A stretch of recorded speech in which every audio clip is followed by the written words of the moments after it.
नमस्कार दोस्तों, आप पढ़ रहे हैं कक्षा 10वीं एनसीईआरटी गणित। आज हम पढ़ेंगे प्रश्नावली 1.1 का प्रश्न क्रमांक 4 और प्रश्न क्रमांक 5। तो देखिए, ऐसे सवालों को हल करने के लिए हमने बताया था यूक्लिड विभाजन एल्गोरिदम या फिर इसे कहते हैं हम यूक्लिड विभाजन प्रमेय का हम प्रयोग करते हैं। और यह होता क्या है, हमने बताया था a बराबर बी क्यू प्लस आर होता है यूक्लिड विभाजन एल्गोरिदम, जहां पे b भाजक होता है, q भागफल होता है, r शेषफल होता है। और शेषफल r का जो मान होता है वो 0 से लगा के कहां तक होता है, b से छोटा, ये हमने आपको बताया था। इसी का हमें प्रयोग करते हुए प्रश्न 4 करना होगा। तो प्रश्न 4 क्या है, यूक्लिड विभाजन प्रमेय का मतलब इसका हम प्रयोग करेंगे और दर्शाएंगे कि किसी धनात्मक पूर्णांक का वर्ग। अब इसमें वर्ग बस एक्स्ट्रा जुड़ गया है, बाकी सवाल जैसे हम करते आ रहे थे वैसे ही करेंगे।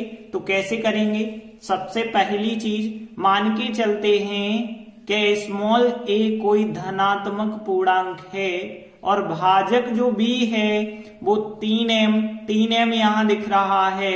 तो भाजक b का मान हम 3 लेकर चलेंगे। तो देखिए, मान के चले स्मॉल a कोई धनात्मक पूर्णांक है और भाजक b बराबर 3 है। अब हम यूक्लिड विभाजन प्रमेय का प्रयोग करेंगे। तो हमने लिखा अब यूक्लिड विभाजन प्रमेय का प्रयोग करते हैं। अब यूक्लिड विभाजन प्रमेय का क्या होती है आपको पता है, a बराबर बी क्यू प्लस आर। तो यहाँ पे a बराबर b का मान है 3, तो 3q आ जाएगा। तो यहाँ 3q प्लस आर आ जाएगा। और शेषफल का मान क्या होगा, क्योंकि अब भाजक 3 है तो 3 से छोटा होगा शेषफल। तो हमने लिखा चूंकि शेषफल जो r होता है उसका मान कहां से कहां तक होगा, 0 से लगा के 3 से छोटा होगा। मतलब 0 हो सकता है, 1 हो सकता है, 2 हो सकता है। तो देखिए, हमने लिखा इसलिए संभावित शेषफल r बराबर 0, 1, 2 होंगे। तब संख्याएं क्या हो जाएंगी, फिर तब जो स्मॉल a संख्याएं हैं वो क्या क्या बन सकती हैं। मतलब जो r के मान हैं 0, 1, 2 यहाँ पे जाके आपको रखना। यदि r का मान आप 0 रखेंगे तो 3q प्लस 0 मतलब संख्या मिलेगी हमें 3q। और r का मान 1 रखेंगे तो संख्या मिलेगी हमें 3q प्लस 1। और फिर r का मान 2 रखेंगे तो संख्या मिल जाएगी 3q प्लस 2। तो ये संख्याएं होंगी, लेकिन हमें संख्याएं नहीं ज्ञात करनी है, हमें उन संख्याओं का वर्ग ज्ञात करना है। तो अब हम इनके वर्ग ज्ञात करते हैं। तो ध्यान देना, वर्ग कैसे ज्ञात करना है, पहले हम निकालेंगे 3q का वर्ग ज्ञात करेंगे और फिर हम इसका वर्ग, फिर इसका वर्ग ज्ञात करेंगे। तो देखिए 3q का वर्ग कितना होगा, तो 3 का वर्ग तो 9 होता है, 9q वर्ग हो जाएगा। अब देखिए 9q वर्ग तो हमें सिद्ध नहीं करना, हमें सिद्ध करना कि 3m या 3m प्लस 1। तो देखिए 9q वर्ग जो आया है इसे हम कैसे लिख सकते हैं, इसे हम लिख सकते हैं 3 इंटू 3q वर्ग लिख सकते हैं। इस प्रकार से लिख सकते हैं ना। तो देखिए 9 मतलब 3 गुणित 3 लिख दीजिए। तो यहाँ 3q वर्ग हमने लिखा है, इंटू में वो 3 आगे लिखा है। ऐसा हमने क्यों किया है, क्योंकि यहाँ पे हम 3 लिखेंगे, ये बची जो संख्या है उसे हम स्मॉल m मान लेंगे, लिख देंगे, जहां पे स्मॉल m का मान चल रहा है 3q वर्ग। तो यहाँ 3q वर्ग जो है उसे स्मॉल m यदि हमने मान लिया तो 3q वर्ग का मान 3m आ गया। और 3m ही तो हमें सिद्ध करना है, तो इसका वर्ग 3m आ गया। अब हम इसका भी वर्ग ज्ञात करेंगे, इसका भी वर्ग ज्ञात करेंगे। तो हमने फिर लिखा तथा 3q प्लस 1 का होल स्क्वायर हम ज्ञात करेंगे। तो इसका होल स्क्वायर कैसे करते हैं, तो होल स्क्वायर करने के लिए सर्व समीका का इस्तेमाल करना। तो a प्लस बी का होल स्क्वायर होता है a वर्ग और 2ab और b वर्ग। तो यहाँ पे हम करेंगे 3q का वर्ग, तो 3q का वर्ग हो जाएगा 9q वर्ग, प्लस हम करेंगे 2ab, तो यहाँ 2, फिर a का मान, b का मान, मतलब यहाँ 3 दूनी 6q आ जाएगा। फिर करेंगे b का वर्ग, मतलब 1 आ जाएगा। तो इस प्रकार से संख्या प्राप्त होगी। अब देखिए यहाँ पे जो संख्या हमें लानी है वो 3m प्लस 1 लानी है, मतलब 1 तो हमें चाहिए और इतना जो बचा होगा 9q वर्ग प्लस 6q, इसको बनाना है 3m। कैसे बनाएंगे? तो 3 तो आप कॉमन कर दीजिए यहाँ पे, बाकी बचा क्या होगा यहाँ पे? तो देखिए 9 थे, 3 कॉमन करे हैं, मतलब 9 में 3 का भाग दिया जाए तो 3 बार जाएगा, तो 3q वर्ग, और यहाँ 6 में से 3 कॉमन करे, 6 में 3 का भाग गया तो 2q बचा होगा प्लस 1। तो इस प्रकार से संख्या आ जाएगी। और यहाँ पे देखिए 3, इस संख्या को हम स्मॉल m मान सकते हैं प्लस 1, तो यहाँ संख्या आ गई ना 3m प्लस 1, लिख देंगे जहां स्मॉल m हमने क्या माना है, ये जो संख्या है 3q वर्ग प्लस 2q, इसको हमने मान लिया है स्मॉल m, तो इस संख्या का वर्ग 3m प्लस 1 आ गया है और यही हमें लाना है। अगला देखिए यहाँ 3q प्लस 2 जो संख्या है इसका भी हमें वर्ग करना पड़ेगा, तो हमने फिर लिखा कि तथा 3q प्लस 2 का हम वर्ग करेंगे और इसका वर्ग भी हम इसी सर्व समीकरण की सहायता से ज्ञात करेंगे कि a वर्ग फिर 2ab फिर b वर्ग, तो a वर्ग मतलब यहाँ 3q का वर्ग करेंगे तो 9q वर्ग आ जाएगा, फिर करेंगे 2ab तो 2, 3q और फिर 2, तो यहाँ पे 3 दूनी 6 दूनी 12q आ जाएगा यहाँ पे, और फिर करेंगे हम b वर्ग मतलब 2 का वर्ग, तो 2 का वर्ग कितना आ जाएगा? 4 आ जाएगा।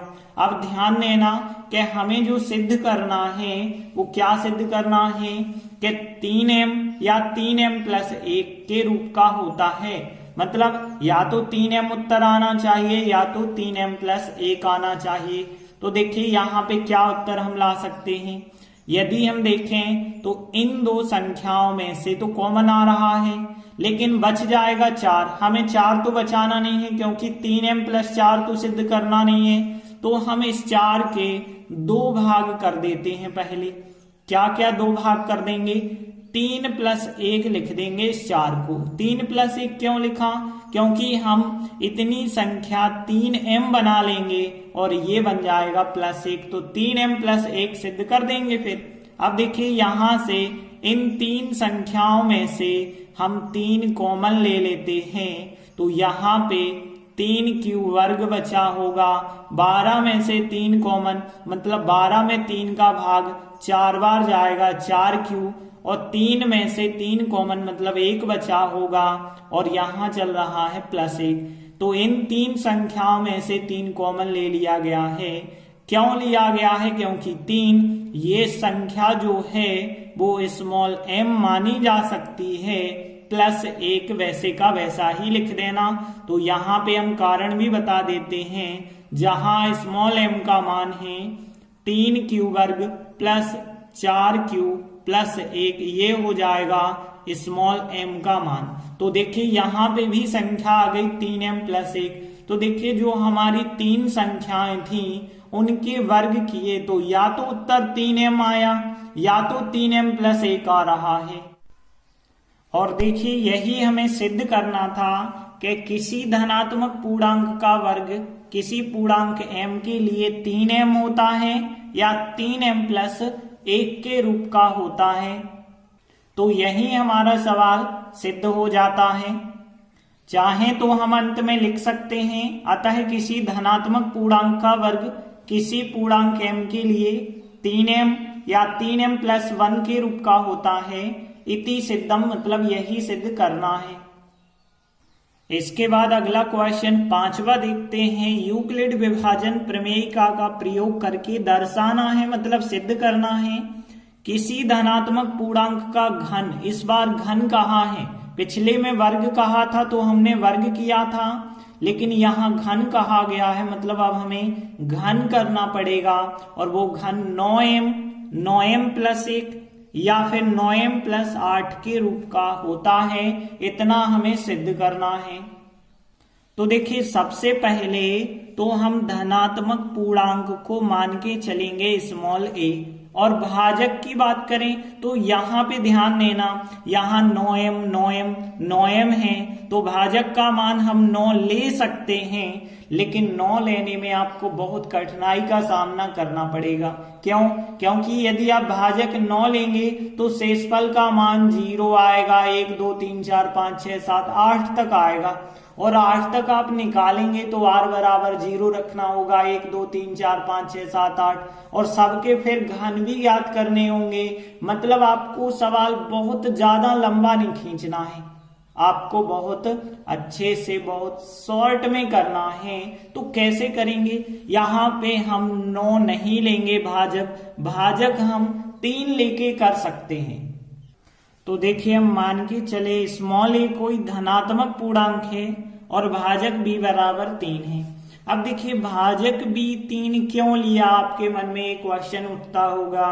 तो हम बता दें 1 2 3 संख्याएं हमें सिद्ध करनी है, इसलिए भाजक का मान 3 ले रहे हैं। वैसे हम 4 भी ले सकते हैं, लेकिन 9 की बात करें 3 लेते हैं तो 3 का वर्ग, मतलब 3 वाली संख्याओं में 9 आसानी से हम बना सकते हैं, 4 वाली संख्याओं में 9 आसानी से नहीं बना सकते, 5 वाली संख्याओं में 9 आसानी से नहीं बना सकते हैं। तो यहाँ 3 वाली संख्याओं में, क्योंकि 3 का जब हम घन करेंगे तो एक जगह वर्ग भी करना होगा, घन भी करना होगा, तो 9 आप आसानी से बना पाएंगे, इसलिए भाजक का मान हमने लिया है 3। अब हम यूक्लिड विभाजन प्रमेयिका लगाएंगे, जो कि क्या होती है a बराबर बी क्यू प्लस आर। तो देखिए क्या आ जाएगा यहाँ पे, a बराबर बी क्यू मतलब b का मान कितना है 3, तो यहाँ पे 3q प्लस आर आ जाएगा। और देखिए यहाँ 3 से भाग यदि आप दे रहे हैं तो शेषफल का मान 0 से लगा के कहां तक होगा, 3 से छोटा। तो देखिए हमने लिखा चूंकि शेषफल स्मॉल r का मान 0 से लगा के 3 से छोटा हो जाएगा, मतलब स्मॉल r का जो मान होगा 0 हो जाएगा, 1 हो जाएगा, 2 हो जाएगा। तो इसलिए संभावित शेषफल स्मॉल r का मान 0 हो सकता है, 1 हो सकता है, 2 हो सकता है। अब देखिए तब संख्याएं क्या क्या आएंगी, तब संख्याएं जो स्मॉल a हैं वो संख्याएं कौन कौन सी हमें प्राप्त होंगी। तो ध्यान देना स्मॉल r का मान 0 रखेंगे यदि आप, तो 3q प्लस 0 मतलब हमें एक संख्या 3q प्राप्त होगी। 1 रखेंगे r का मान तो यहाँ 3q प्लस 1 आ जाएगी एक संख्या, और 2 रखेंगे तो 3q प्लस 2, तो ये संख्याएं होंगी। अब हमें क्या करना है, इन संख्याओं का घन करना पड़ेगा। तो घन कैसे करेंगे, अब हमने लिखा कि हम इन संख्याओं का घन कर रहे हैं, मतलब पहली संख्या है 3q, तो 3q का घन करेंगे, और 3q का घन क्या होगा, 3 का घन हो जाएगा 27, q घन हो जाएगा 27q घन।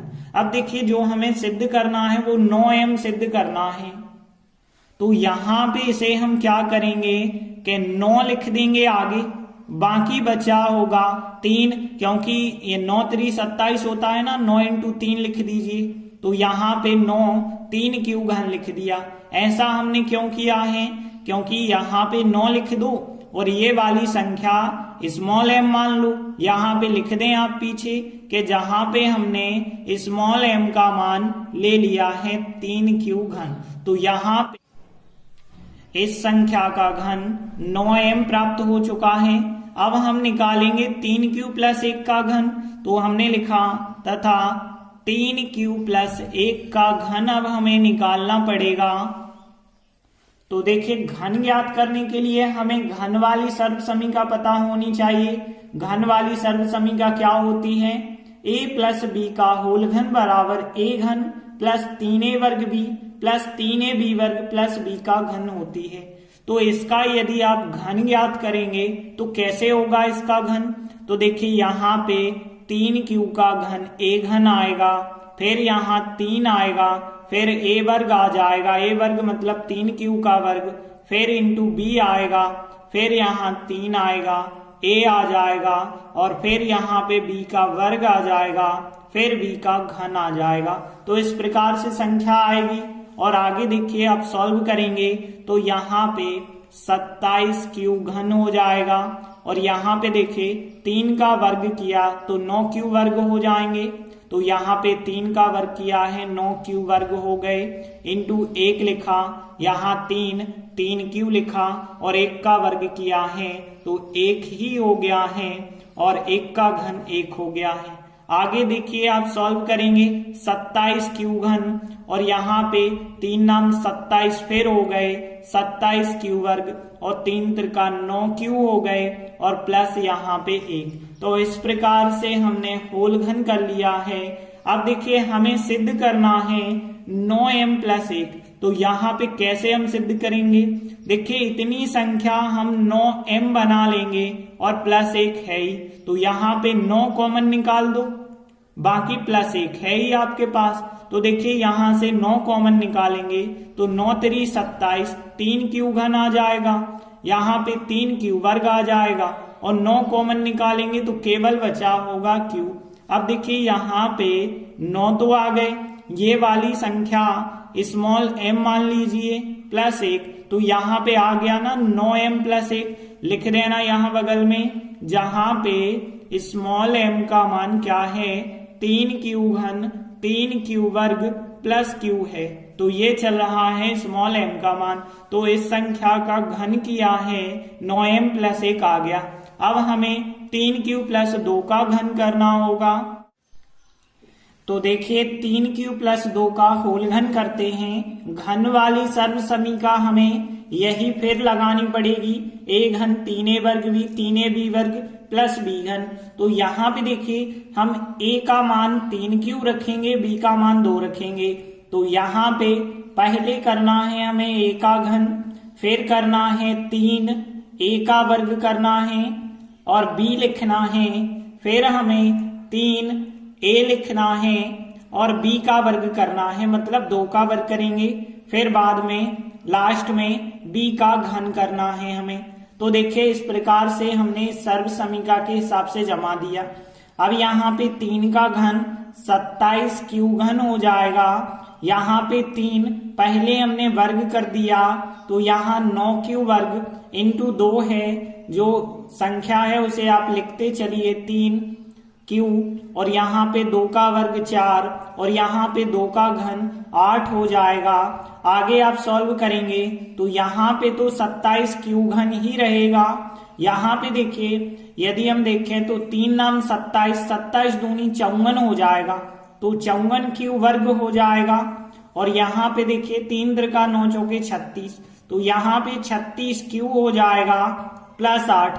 अब देखिए हमें जो संख्या सिद्ध करनी है वो संख्या क्या सिद्ध करनी है 9m प्लस 8, क्योंकि हमें क्वेश्चन में क्या क्या कहा गया था 9m ला चुके हैं, 9m प्लस 1 हमने ला दिया है। अब हमें 9m प्लस 8 लाना है। तो देखिए यहाँ पे 8 तो अलग है ही, इतनी संख्या को 9m बनाना है। तो 9m कैसे बनाएंगे? यहाँ से हम 9 कॉमन निकालेंगे, इन 3 संख्याओं में से 9 कॉमन निकालेंगे। 9 3 27, 3 क्यू घन यहाँ बचा होगा, 9 6 54, 6 बार भाग जा रहा तो 6 क्यू वर्ग, यहाँ पे 9 चौके 36, तो यहाँ 4 क्यू बचा होगा प्लस 8। तो देखिए यहाँ 9 कॉमन लिया हमने, तो देखिए 9 ये पूरी जो संख्या है कोष्टक में इसे हम स्मॉल m मान सकते हैं प्लस 8। तो यहाँ पे लास्ट में हम लिख भी देंगे कि जहां पे स्मॉल m हमने क्या माना है 3 क्यू घन प्लस 6 क्यू वर्ग प्लस 4 क्यू, इसे हमने स्मॉल m मान लिया है। तो देखिए इस संख्या का होल घन 9m प्लस 8 के बराबर आ गया। तो यही तो हमें सिद्ध करना था कि किसी धनात्मक पूर्णांक का घन या तो 9m होता है या 9m प्लस 1 होता है या 9m प्लस 8 के रूप का होता है। तो देखिए अंत में हम लिख सकते हैं अतः किसी धनात्मक पूर्णांक का घन 9m प्लस 1 9m प्लस 8 के रूप का होता है। इति सिद्धम मतलब यही सिद्ध करना है। तो इस प्रकार से दोनों महत्वपूर्ण क्वेश्चन कंप्लीट हुए। धन्यवाद।